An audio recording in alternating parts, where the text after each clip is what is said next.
firman-Nya sore hari ini. Dahsyat, dahsyat, luar biasa. Yes, yes, yes. Nah, puji Tuhan, kita berjumpa kembali dalam ibadah par online GKI Tamalan Rea. Puji Tuhan, pada sore hari ini kita patut bersyukur kepada Tuhan karena kasih dan kemurahan Tuhan kita masih ada sampai saat ini. Nah, adik-adik, mari siapkan hati, kita memuji, menyembah Tuhan. Semua siap memuji Tuhan? Amin, puji Tuhan. Kakak persilakan untuk semuanya berdiri. Kita akan sama-sama menyanyikan pujian yang berkata, betapa hatiku berterima kasih Yesus. Mari kita nyanyikan pujian ini dengan kesungguhan hati kita di dalam.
Surga, pada sore hari ini Tuhan, kami mengucap syukur atas waktu dan kesempatan yang Tuhan beri bagi kami untuk datang memuji, memuliakan nama Tuhan.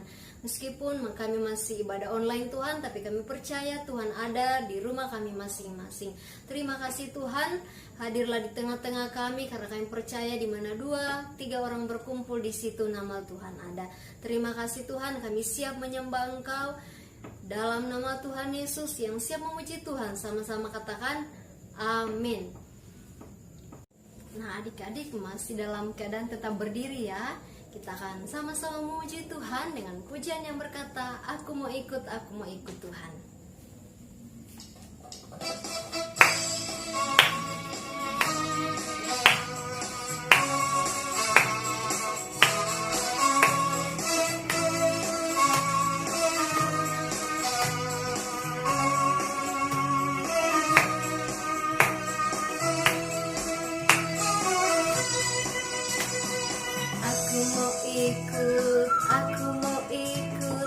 Aku mau ikut Tuhan.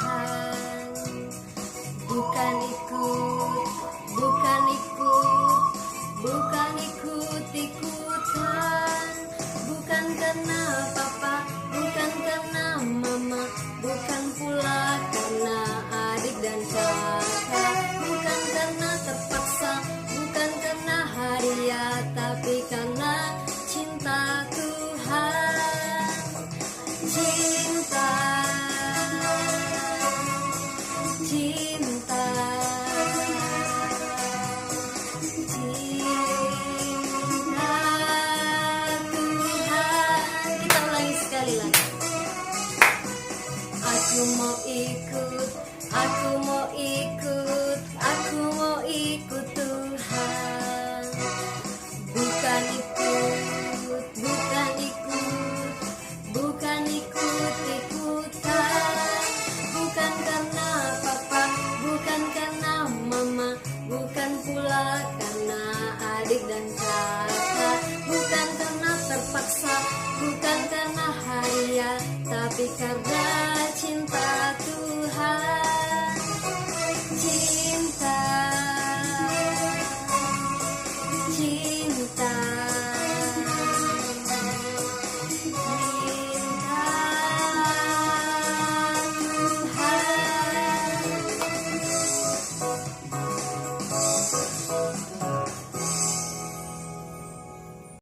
Nah, adik-adik, tiba saatnya adik-adik akan mengumpulkan persembahan. Mari memberi yang terbaik untuk Tuhan. Sambil persembahannya dikumpulkan, kita menyanyi dengan pujian yang berkata, sungai sukacitamu mengalir dalamku.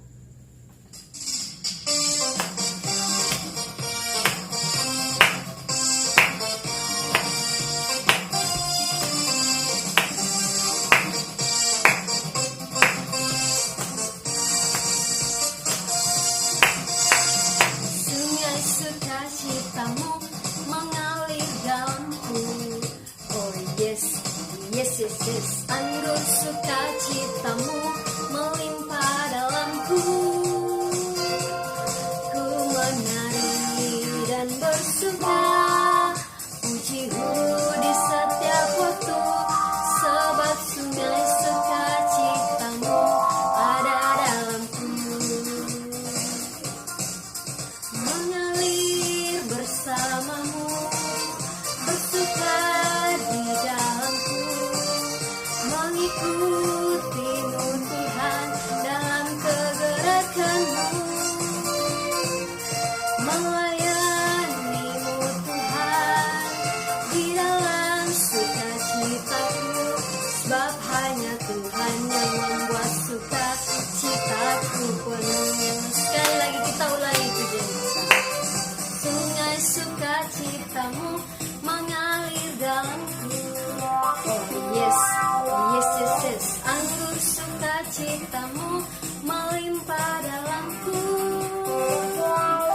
Ku menari dan bersuka, pujimu di setiap waktu, sebab sungai sukacitamu ada dalamku. Mengalir bersamamu, bersuka di dalammu, mengikutimu Tuhan dalam kegerakanmu, melayanimu Tuhan di dalam sukacitamu, sebab hanya Tuhan yang membuat sukacitaku penuh. Sebab hanya Tuhan yang membuat sukacitaku penuh. Kita akan berdoa untuk persembahan yang adik-adik sudah kumpulkan. Semuanya lipat tangan, tutup mata, kita berdoa. Bapa dalam kerajaan surga, kami kembali bersyukur Tuhan atas berkat yang Tuhan telah beri dalam kehidupan kami. Dan sekarang Tuhan, kami anak-anak-Mu sudah memberikan yang terbaik untuk Tuhan. Para Engkau memberkati setiap persembahan yang sudah kami kumpulkan, dan biarlah itu dapat dipakai dalam pelayanan-Mu Tuhan. Berkati Tuhan setiap tangan-tangan mungil yang sudah memberikan persembahan mereka. Berkati usaha orang tua mereka Tuhan, pendidikan mereka Tuhan memberkati. Terima kasih Yesus, terpujilah nama-Mu. Dalam nama Tuhan Yesus kami sudah berdoa. Haleluya, amin. Nah adik-adik, tiba saatnya adik-adik akan mendengarkan kebenaran firman Tuhan.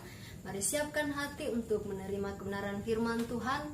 Adik-adik silakan berdiri, kita akan kembali memuji Tuhan dengan pujian yang berkata, ku ingin dengar cerita tentang perbuatan Allah. Mari kita nyanyikan pujian ini dengan penuh kesungguhan.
Shalom adik-adik, apa kabarnya? Dahsyat, luar biasa, yes. Terima kasih buat Kakak Ika yang sudah memimpin pujian hari ini. Tiba saatnya kita akan mendengarkan kebenaran cerita firman Tuhan. Sebelum kita mendengar cerita firman Tuhan, kita mau berdoa. Ayo adik-adik yang ada di rumah, semuanya lipat tangan, tutup mata, tundukkan kepalanya, kita satu di dalam doa. Tuhan Yesus yang baik, kami sungguh mengucap syukur pada hari ini, di mana ada waktu dan kesempatan bagi anak-anak PAR untuk memuji dan memuliakan nama Tuhan. Dan pada saat ini Tuhan, anak-anak PAR akan mendengarkan kebenaran cerita firman Tuhan. Mari Tuhan, Engkau yang akan memberkati, menyertai setiap anak-anak PAR dimanapun mereka berada saat ini, sehingga mereka boleh fokus untuk mendengar dengan baik, mereka boleh mengerti dengan baik, dan mereka boleh menjadi pelaku-pelaku firman Tuhan. Bapa dalam kerajaan surga, kami rindu anak-anak PAR-Mu terus bertumbuh di dalam iman dan pengenalan mereka hanya kepada Tuhan Yesus. Ini doa kami Tuhan, ini ungkapan syukur kami yang kami bawa di dalam nama Tuhan Yesus yang siap dengar firman, sama-sama katakan amin. Nah adik-adik, nats dari cerita firman Tuhan hari ini terambil dari Kisah Para Rasul 19 ayatnya yang ke-21 sampai ayatnya yang ke-40. Temanya adalah kekacauan di Efesus. Baiklah adik-adik, kita akan sama-sama menyaksikan video berikut ini. Selamat menyaksikan. Kekacauan di Efesus diambil dari Kisah Para Rasul 19 ayat 21 sampai ayat yang ke-40. Setelah itu, atas dorongan Roh Kudus, Paulus pergi ke Yunani sebelum kembali ke Yerusalem. Dari Yerusalem, ia harus pergi ke Roma. Ia menyuruh kedua rekan kerjanya, yaitu Timotius dan Erastus, pergi mendahuluinya ke Yunani. Dan dia sendiri tinggal di Turki beberapa lamanya. Tetapi pada waktu itu juga di Efesus timbul kerusuhan atau kekacauan besar mengenai orang Kristen.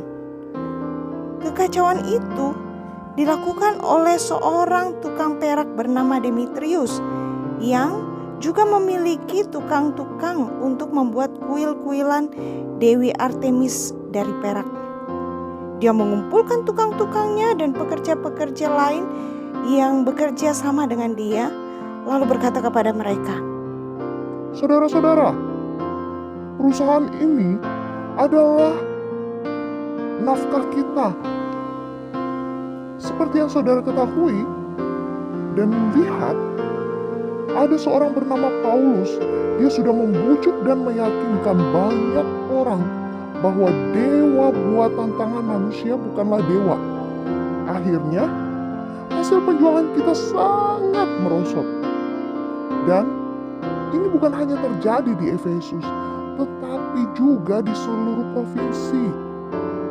Tentu saja keadaan ini harus saya bicarakan dengan teman-teman semua, karena ini menyangkut penghasilan kita dan juga menyangkut pengaruh Dewi Artemis, Dewi kebanggaan kita. Mendengar itu, bangkitlah amarah orang-orang yang bersama-sama dengan Demetrius, dan mereka mulai berteriak-teriak, "Hidup Artemis, Dewi orang Efesus! Hidup Artemis, Dewi orang Efesus!" Orang banyak mulai berhimpun, dan seluruh kota diliputi kekacauan. Semua orang cepat-cepat pergi ke gedung kesenian. Gaius dan Aristarkus, teman seperjalanan Paulus, diseret ke sana untuk diadili. Sebenarnya Paulus mau pergi ke sana, tetapi ia dilarang oleh murid-muridnya. Dan beberapa perwira Romawi di provinsi itu juga yang menjadi sahabat Paulus juga melarang dia untuk pergi ke sana. Sementara itu orang-orang di dalam berteriak-teriak. Yang seorang mengatakan ini, yang lain mengatakan itu. Semuanya menjadi kacau. Tetapi kebanyakan dari mereka tidak tahu untuk apa mereka berkumpul di situ. Beberapa orang Yahudi melihat Alexander di antara orang banyak, lalu mendorong dia ke depan. Ia memberi isyarat supaya orang tenang dan ia hendak berbicara. Tetapi ketika mereka tahu bahwa ia orang Yahudi, mereka berteriak lagi selama 2 jam, "Hidup Artemis, dewa orang Efesus! Hidup Artemis, dewi orang Efesus!" Akhirnya, wali kota Efesus berhasil menenangkan mereka dan berkata, Hai orang-orang Efesus, semua orang tahu bahwa Efesus adalah pusat agama Dewi Artemis yang besar, yang patungnya turun dari langit. Tetapi saudara telah membawa kemari orang yang tidak mencuri apa-apa dari kuilnya dan juga tidak menghina dia. Kalau Demetrius dan para tukang mempunyai tuduhan terhadap mereka, ajukanlah tuduhan itu ke pengadilan, dan para hakim dapat segera menangani perkaranya. Hendaknya mereka bertindak melalui hukum, dan kalau ada pengaduan mengenai hal-hal yang lain, harus diselesaikan di sidang rakyat yang sah. Sebab ada kemungkinan kita nanti dimintai pertanggungjawaban oleh pemerintah Romawi mengenai kerusuhan yang terjadi pada hari ini karena tidak beralasan. kemudian ia membubarkan kerumunan itu. Nah, adik-adik, bagaimana? Seru kan filmnya dan sangat menarik ya. Nah, adik-adik, cerita firman Tuhan hari ini masih lanjutan dari cerita kita minggu yang lalu. Nah, kira-kira adik-adik masih ingat tidak apa cerita kita minggu yang lalu? Nah, minggu yang lalu Kakak Lydia bercerita bagaimana Paulus memberitakan Injil di kota Efesus. Dia memberitakan Injil kepada murid-murid yang belum mengenal Kristus. Nah, hari ini kita akan melihat bagaimana kekacauan terjadi di kota Efesus. Nah, adik-adik, kira-kira apa yang bisa kita pelajari dari firman Tuhan hari ini?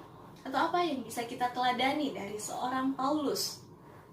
Nah, yang pertama yang bisa kita pelajari dari firman Tuhan hari ini adalah bahwa Injil bertentangan dengan kepercayaan terhadap tahayul atau berhala. Sekali lagi, Injil bertentangan dengan kepercayaan terhadap tahayul atau berhala. Nah, adik-adik, kita tahu bahwa Injil yang diberitakan oleh Paulus membawa orang kepada jalan kebenaran. Nah, sedangkan penyembahan berhala membawa orang untuk tidak mengenal kebenaran. Nah, jadi seperti cerita firman Tuhan hari ini, kita melihat bahwa ada seorang tukang perak. Namanya siapa adik-adik? Namanya Demetrius. Nah, Demetrius ini adalah seorang tukang perak yang membuat dan menjual patung-patung kuil Dewi Artemis. Nah, adik-adik, kalau kita melihat dalam bahasa Latin, Dewi Artemis ini adalah Dewi Diana. Nah, Dewi ini memiliki kuil yang sangat besar, yang sangat megah di kota Efesus. Nah, Demetrius ini adalah yang membuat patung-patung kuil Dewi Artemis itu. Nah, adik-adik, kita ketahui bahwa kepercayaan orang-orang Efesus tentang tahayul, tentang mitos-mitos membuat kesempatan yang besar bagi Demetrius. Karena dia dengan gampangnya memprovokasi atau membujuk orang-orang untuk tidak mengenal Kristus. Nah, di sana mereka percaya ya bahwa Dewi Artemis ini adalah dewi kesuburan.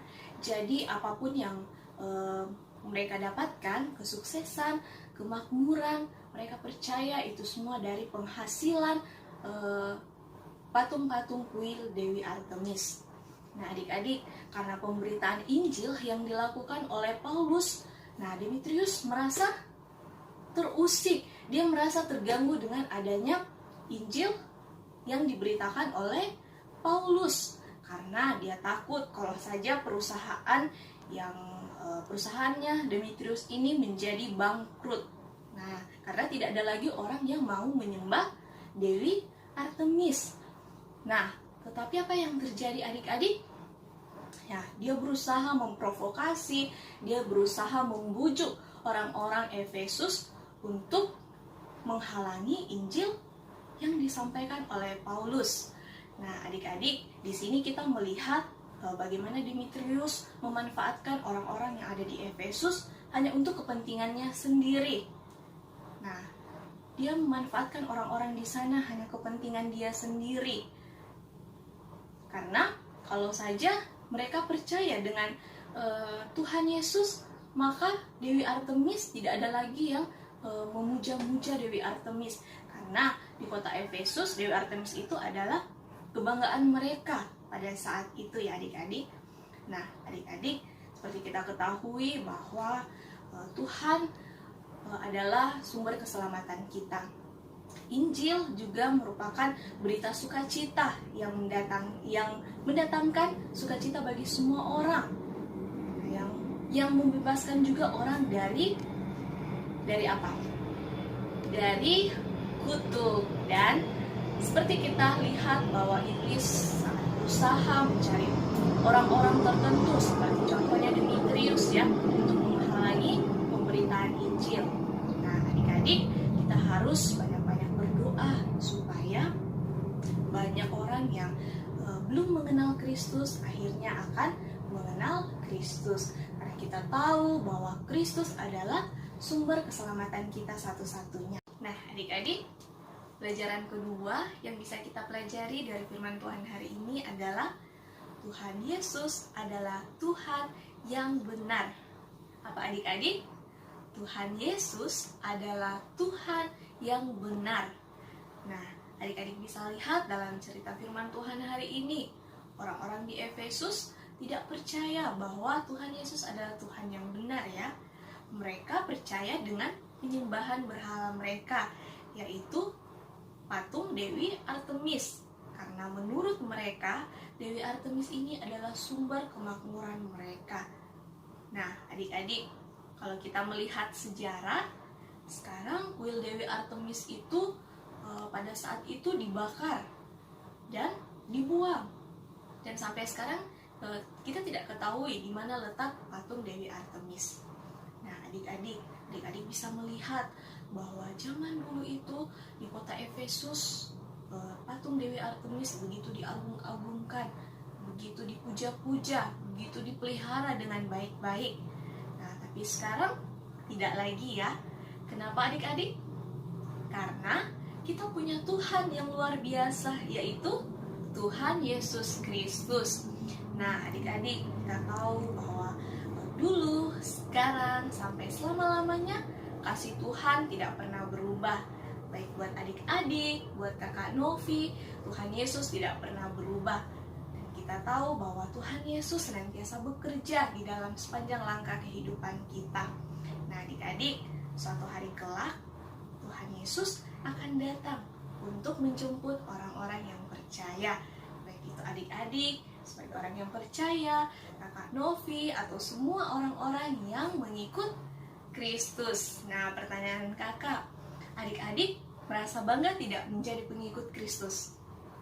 Nah, tentunya kita sebagai pengikut Kristus bangga ya bisa menjadi pengikut Tuhan Yesus, karena kita percaya bahwa hanya di dalam Tuhan Yesus ada keselamatan. Pak adik-adik, hanya di dalam Tuhan Yesus Kristus ada keselamatan. Dan keselamatan hanya berasal dari Tuhan Yesus, bukan dari penyembahan berhala yang dilakukan oleh orang-orang yang ada di kota Efesus. Nah, adik-adik, kira-kira pelajaran ketiga yang bisa kita pelajari dari firman Tuhan hari ini yaitu jangan mudah terprovokasi. Apa adik-adik? Jangan mudah terprovokasi atau jangan mudah mendengar hoax. Nah, sekarang zaman modern kita bilang jangan mudah terpengaruh dengan hoax atau berita-berita yang belum tentu benar. Nah, jadi seperti yang kita lihat di kota Efesus ya adik-adik. Nah, Demetrius memprovokasi dan Demetrius membujuk orang-orang yang ada di kota Efesus untuk tidak mengenal Injil firman Tuhan yang disampaikan oleh Paulus. Nah, di sini Demetrius melakukan hal itu karena dia merasa penghasilannya sebagai pengusaha kuil-kuil Dewi Artemis berkurang ketika Injil dikabarkan oleh Paulus di kota Efesus. Nah, akhirnya apa yang terjadi adik-adik? Orang-orang di sana ada yang percaya-percaya saja dengan hal itu. Nah, akhirnya terjadilah kekacauan di sebuah gedung kesenian. Nah, adik-adik bisa bayangkan ya, kalau di zaman modern sekarang ini biasanya terjadi demo atau unjuk rasa di jalan. Nah, seperti hal itu juga terjadi pada saat itu di kota Efesus. Banyak orang-orang yang datang di sebuah gedung kesenian, mereka berkumpul di sana. Tetapi adik-adik tahu bahwa ada di antara mereka yang hadir, mereka tidak tahu sebenarnya apa yang membuat mereka sampai berkumpul di tempat itu. Nah, adik-adik, akhirnya mereka mulai bertanya-tanya. Mereka ada yang bertanya-tanya, ada yang berteriak-teriak, dan sangat terjadi kegaduhan dan semuanya menjadi kacau balau. Nah, adik-adik, di sini kita tahu bahwa saat itu, pada saat kekacauan terjadi, orang-orang Yahudi yang ada di sana itu merasa khawatir. Kenapa mereka khawatir adik-adik? Mereka khawatir karena mereka dituduh sebagai pembuat kekacauan di sana. Jadi akhirnya apa yang mereka lakukan? Mereka menyuruh salah satu temannya, namanya siapa adik-adik? Namanya Alexander. Nah, Alexander ini disuruh untuk membela dan membebaskan mereka dari kemungkinan tuduhan tersebut. Nah, tetapi apa yang terjadi adik-adik? Nah, saat orang Efesus tahu bahwa Alexander ini adalah orang Yahudi, maka berteriaklah mereka. Mereka katakan apa? Mereka katakan, besarlah Artemis, dewi orang Efesus. Saat itu kekacauan terus berlanjut adik-adik. Nah, sampai pada saatnya ada seorang tani terakota. Nah, panitia kota ini kalau bisa kita samakan kalau dengan zaman modern sekarang itu katakan wali kota ya. Jadi seorang panitia kota ini dia yang menenangkan orang-orang yang ada di dalam perkumpulan di gedung kesenian itu. Dia katakan bahwa Paulus dan rekan-rekannya tidak mengusik kuil Dewi Artemis. Dia juga tidak mencuri patung-patung kuil Dewi Artemis. Lalu apa yang sebenarnya yang menyebabkan mereka sampai melakukan demo, melakukan unjuk rasa, berkumpul di dalam sebuah gedung kesenian? Nah, panitia kota menyarankan kepada orang-orang yang ada di situ supaya mereka menyelesaikan masalah mereka dengan baik, dengan menyuruh mereka pergi ke pengadilan sehingga apapun yang menjadi masalah mereka boleh terselesaikan dengan baik. Nah, di sini kita lihat bahwa kuasa Tuhan, Roh Kudus Tuhan memampukan seorang panitia kota untuk menenangkan orang-orang yang ada di sana.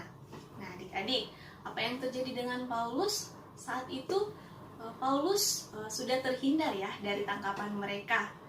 Nah, tapi saat Paulus melihat ada kedua temannya yang diseret masuk ke dalam kerumunan itu, siapa namanya adik-adik?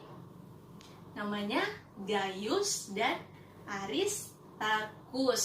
Nah, mereka keduanya ini diseret ke dalam kerumunan orang banyak dan Paulus melihat temannya itu mengalami kesusahan ya. Nah, dia pun juga mau ikut serta untuk masuk ke dalam kerumunan itu dan mengorbankan dirinya sendiri. Nah, adik-adik, kita melihat bagaimana Paulus dia tidak mementingkan dirinya sendiri. Dia melihat temannya kesusahan dan dia mau mengorbankan dirinya sendiri. Nah, dia tidak mau menderita, dia tidak mau teman-temannya menderita karena dia. Nah, itulah kita lihat bukti kemurahan hati dari seorang Paulus ya adik-adik. Dia sangat mengasihi teman-temannya. Karena itulah ajaran Tuhan Yesus untuk kita semua. Kita harus mengasihi sesama teman-teman kita. Kalau teman-teman kita ada yang menderita, ada yang memerlukan bantuan kita sebagai anak-anak Tuhan, kita harus senantiasa menolong, kita harus senantiasa peduli dengan orang-orang di sekitar kita. Adik-adik, cerita firman Tuhan hari ini mengajarkan kita untuk jangan mudah terpengaruh dengan berita-berita hoaks. Nah, kalau ada berita, kita harus mencari tahu kebenarannya dulu, lalu kita bertindak. Nah, jangan sampai kita melakukan hal-hal yang bodoh, hal-hal yang salah, seperti yang dilakukan oleh orang-orang Efesus. Nah, mereka tidak tahu ternyata mereka hanya dimanfaatkan oleh Demetrius agar dia tetap untung sebagai pengusaha kuil-kuil Dewi Artemis. Nah, adik-adik, kakak berharap adik-adik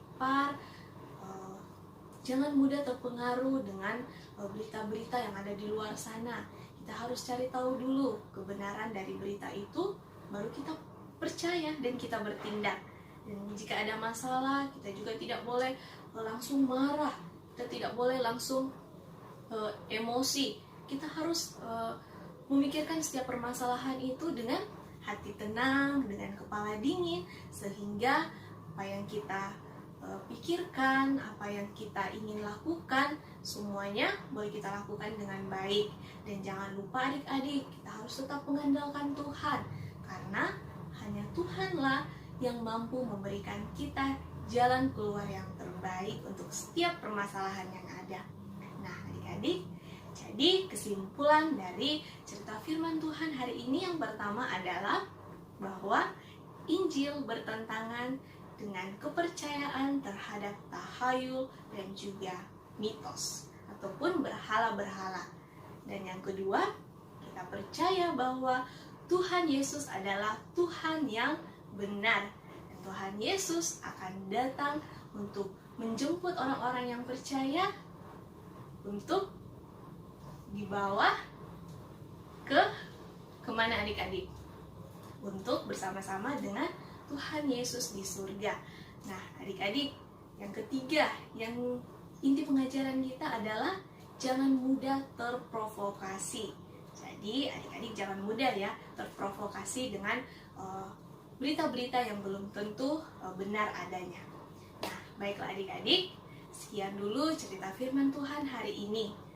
Kita mau berdoa. Tuhan Yesus yang baik, kami mengucap syukur untuk waktu di mana kami boleh mendengarkan kebenaran cerita firman Tuhan. Dan biarlah Tuhan melalui cerita firman Tuhan ini, anak-anak PAR boleh semakin bertumbuh di dalam iman dan pengenalan mereka hanya kepada Tuhan Yesus Kristus. Biarlah mereka boleh mengerti dengan baik Tuhan, dan mereka boleh menjadi pelaku-pelaku firman Tuhan.